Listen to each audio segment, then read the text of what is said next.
করলা, ইস, মুখটা পুরো তেতো হয়ে যাবে। এই কথাটা কিন্তু আমরা অনেকবার শুনে থাকি যখন আমরা করলা রান্না করি, তাই না?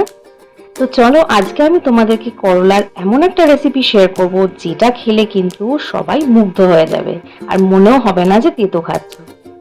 তো আমি এখানে নিয়ে নিয়েছি হচ্ছে করলাগুলোকে আমি মাঝখান থেকে কেটে নিয়েছি।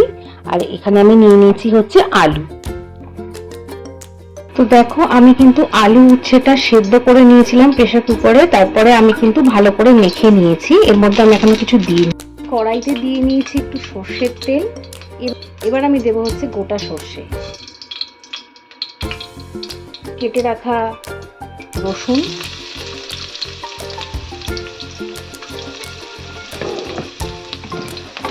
আর একটা শুকনো লঙ্কা। এবার আমি ভালো করে এটা সর্ষের তেলে একটু নাড়াচাড়া করব। দেখো এবার আমি ভেজে নেওয়া শুকনো লঙ্কা, রসুন কুচি আর সর্ষের তেল, যে তেলে আমি ভেজেছিলাম সেটা আমি এই মাখাটার মধ্যে ঢেলে দিলাম। দিয়ে আমি ভালো করে মেখে নেব।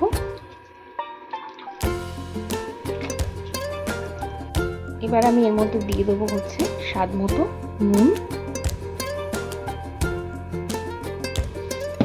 দিয়ে আমি আবারও মেখে নেব।